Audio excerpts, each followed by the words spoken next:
guys, welcome back. It's Josh with the Financial Advisor Car Guy. This week we're going to talk a little bit about a big decision Ford just made earlier this week. And it's something that doesn't directly impact me or really probably any of you guys, but it is something that can impact the progression of the automotive industry. So the news that I'm talking about, you probably have all seen it. It's been all over social media, but Ford has discontinued their fully electric Ford Lightning pickup, and they're re-releasing it with a little bit of a different body style change, but it is going to be a hybrid. So it's still going to have a battery pack. It's still going to charge, but it's going to be a hybrid model. They're anticipating 750 miles of range, which essentially is a game changer. They are really taking one out of the General Motors playbook and following suit as to what Chevrolet did, right? They're not necessarily going to continue with trucks anyway being full EVs. If you go back in time, the Ford Lightning as an EV has always been heavily criticized. It's a great truck, right? If you're just driving it around town, you're using it to haul stuff, it's a great truck. It's an F-150, right? It's like the best-selling pickup of all time. So it's a good truck. Where the criticism comes in was essentially the moment you hooked up a trailer to it or you loaded it down with any amount of weight, the range fell and depleted really dramatically. I want to say it has the same battery, the smallest, let's start this again.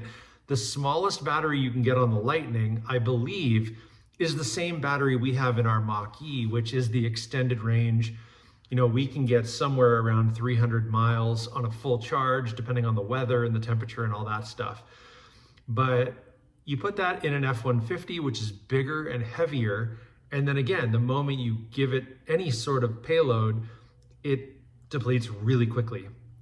So I think about myself in that situation, and I used my Raptor to tow my camp trailer, but if I didn't and I needed an EV or I wanted an EV, I probably wouldn't buy the F-150 simply because of the range issues.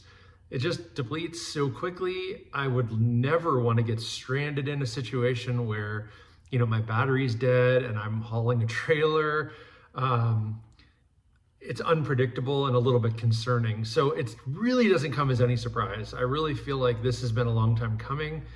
And I think Ford's really paving the way for this. I think that, you know, our I don't want to say economy, but our politics as a country swayed so heavily away from oil into renewable energy, and EVs kind of check that box. You know, I think there's a time and a place, and I feel like in a commuter car, I mean, again, our Mach-E, it's really quite fabulous. I love that I can charge. You can actually see my charger right here. It's dangling on my lift.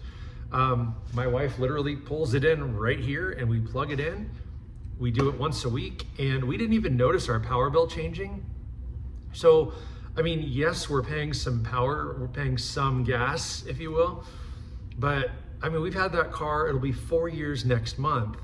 And we've put almost 40,000 miles on it. We're like at 39.9. So 10,000 a year on average.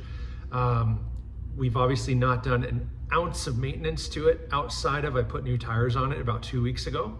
We're heading into winter and we needed snow tires, and the tires that were on there are 40,000 miles old. So I replaced the tires. I've got great Bridgestone Blizzaks on there now. And it rides smoother and softer, even though they're a little bit chunkier of a tire. They're snow tires. But because the street tires that were on there, the all seasons that were on there were so worn down, they were not comfortable anymore. I mean, the ride was getting kind of harsh. So putting these big, soft, squishy tires on there, and they're not really, you know, big by any means, but they're squishier, gives us a little bit more comfortable ride and the safety and protection that we want when we're driving in snow and ice. So outside of tires, we've not done a thing to that car. We did ceramic coat and PPF the car when we bought it, but outside of that, we have not put a single penny into that car. It's been great. It's been really bulletproof. We've had it in for a couple of recalls and a little bit of warranty work that came from the recalls. But outside of that, routine maintenance is non-existent. Eventually we'll need to do some brake pads and things like that, but at this point, no, it's been really maintenance free, which was kind of why we wanted to try this kind of car out. We bought the extended warranty, so if something happened, it's covered. And yeah, I mean, what we're saving on gas is, some people's car payment, I would imagine. So I don't know. I mean, it's not a bad thing, but I'm also not towing a 5,000 or 6,000 or 10,000 pound trailer behind it. So we really do get, between 250 and 280 miles of range, again, depending on the weather. I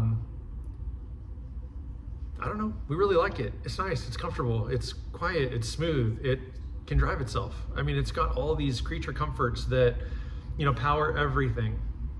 Huge touchscreen navigation with all the apps and all the stuff built in. Like, it's a pretty tech savvy car.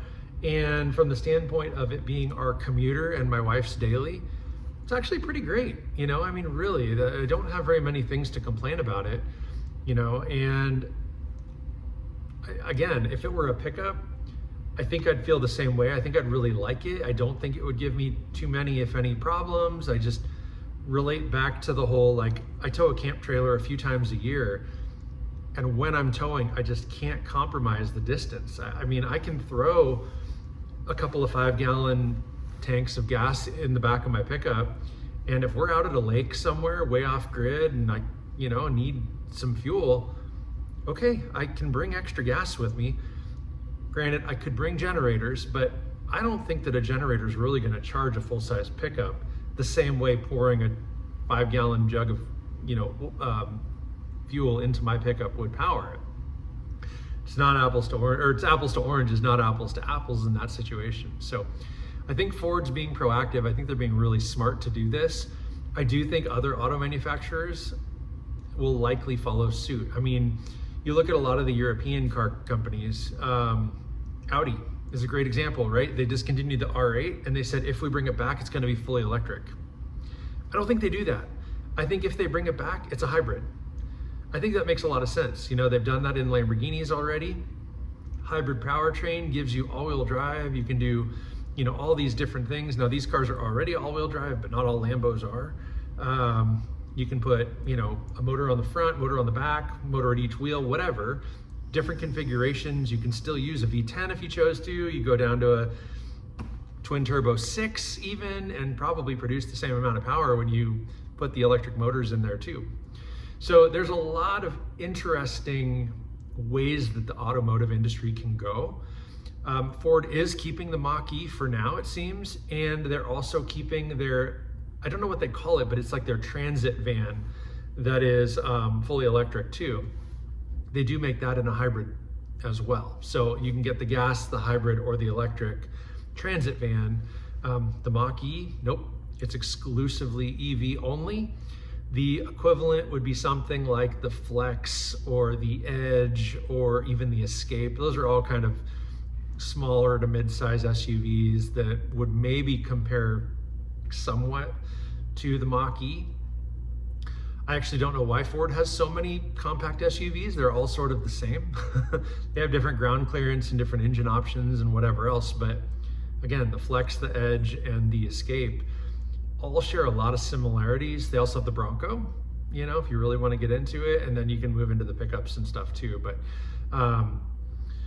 I think it's smart. I think it's good that they're getting out of the EV game exclusively, especially in the F-150. We'll see if the Mach-E follows. The transit van, again, like I said before, like the case to be made for just local driving, EVs are fine.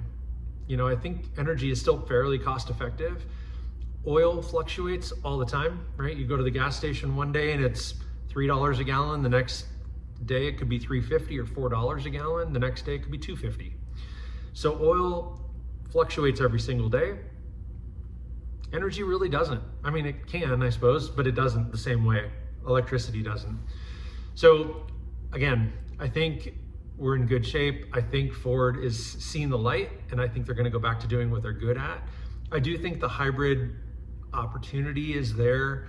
My wife and I have talked about it. If we were to replace our Mach-E She doesn't hate the idea of an EV, but I do think that hybrid makes a lot more sense because then you just don't feel as trapped. I think one thing that's really common amongst EV drivers is range anxiety. And I would imagine that's tenfold in that F150, especially when you're hauling or towing.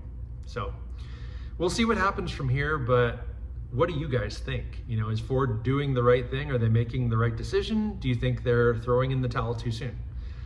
I think it's kind of too early to know or to tell, but I see what they're doing and why they're doing it. And it does make sense to me, especially being an EV owner and a gas F-150 owner. I don't necessarily think that the EV space needs pickups, but again, somebody might. So that's all I got for you guys. I hope you enjoyed this stuff. If there's something more you want me to talk about in regards to Ford, EVs, whatever, comment down below, let me know. Don't forget to like and subscribe, hit that notification bell, and most importantly, remember, may every investment you make be a good one. Till next time.